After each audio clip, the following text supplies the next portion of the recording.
Mungkin kamu pernah mendengar ya orang-orang yang kemudian berkata, kalau mau jadi kaya, jangan jadi pegawai, jadi karyawan." Salah sama aja. Ulang.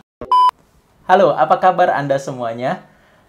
Kembali lagi kita akan coba membahas salah satu pertanyaan yang selalu diajukan oleh mahasiswa di tahap-tahap awal adalah seperti ini. "Pak, menurut Bapak, apakah saya menjadi pengusaha dulu atau kerja kantoran dulu? Mengingat saya memiliki waktu yang cukup terbatas." So, to save you the trouble, kalau kamu mencoba mencari jawabannya di video ini, kamu pasti nggak bakal menemukannya. Tapi, kalau kamu mau tahu mana yang lebih cocok dengan kamu, you are more than welcome to learn. Sebenarnya nggak ada pilihan karir mana yang lebih superior dibanding satu dengan yang lainnya.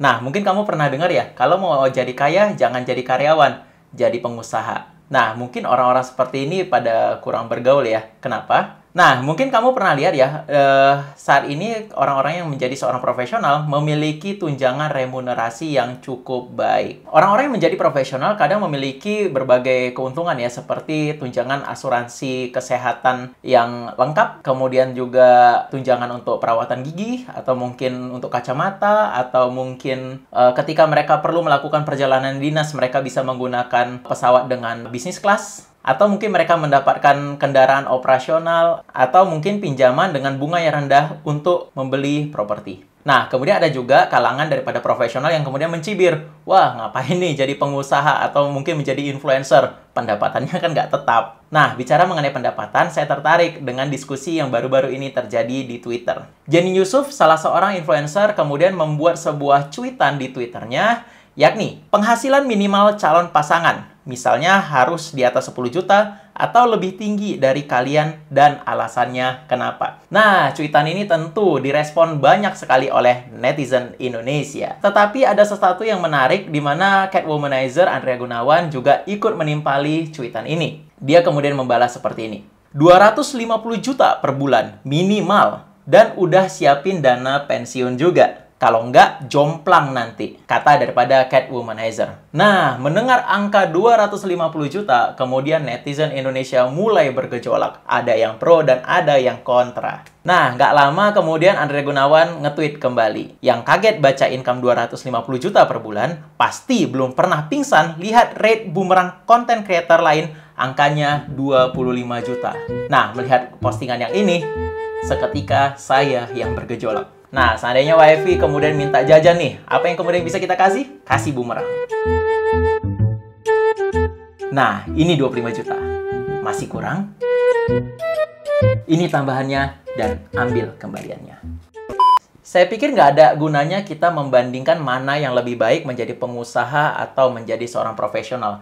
Akan lebih baik ketika kita membandingkan mana yang lebih cocok sesuai dengan karakternya kita. Ada beberapa cara untuk membantu Anda mengenali mana yang lebih cocok sesuai dengan kepribadian atau karakter Anda. Salah satu yang saya gunakan saat ini adalah DISC dari website Tony Robbins. DISC ini merupakan akronim ya, mulai dari Dominance, Steadiness, Influence, Consciousness. Meskipun 100% tidak sesuai, tetapi menurut saya kita sebagai manusia hanya membutuhkan afirmasi dari semesta yang menyatakan bahwa kita dilahirkan dengan bakat atau talenta tertentu sesuai dengan kemampuan kita. Kemudian kalau ada pertanyaan, sebenarnya pilihan karir itu apa saja sih? Pilihan karir itu kalau kita sederhanakan hanya tinggal 4 saja. Sekali lagi, ini bukan mengenai mana benar atau mana yang lebih superior satu dengan yang lain, tetapi lebih kepada mana yang lebih cocok dan sesuai dengan Anda. Dan selain cocok, tentunya masing-masing pilihan karir tersebut sudah memiliki konsekuensi bawaannya masing-masing. Oleh karena itu, penting untuk kita mengenali kekuatan diri kita sendiri dan juga mengetahui apa yang tidak bisa kita handle. Nah, pilihan karir pertama yakni adalah sebagai profesional. Di mana sebagai seorang profesional, kamu harus kemudian manjat tangga. Oke, dan tentunya semua orang memulai dari bawah. Tapi di sisi yang lain, gajian tentu lebih aman. Nah, pilihan karir yang kedua yakni adalah sebagai wira swasta. Kamu bisa atur hidup kamu sendiri. Hidup kamu, aturan kamu, mau kerja jam berapa, tetapi satu hal yang perlu kamu ingat, 24/7, pikiran mengenai perusahaan itu akan selalu ada di kepala kamu. Nah, bahkan salah satu aktor, Pandji Pragiwaksono, pernah menuliskan tweet yang kemudian menjadi viral juga terkait dengan jam 00.44 kemudian dia melakukan texting terhadap timnya. Dan kemudian setelah itu dia mengklarifikasi kenapa dia melakukan texting tersebut, karena perusahaan tersebut selalu ada di pikirannya. Oleh karena itu, mau tidak mau, dia harus melakukan texting ketika dia ingat. Jadi artinya apa? Perusahaan tersebut akan ada di kepala kamu 24/7.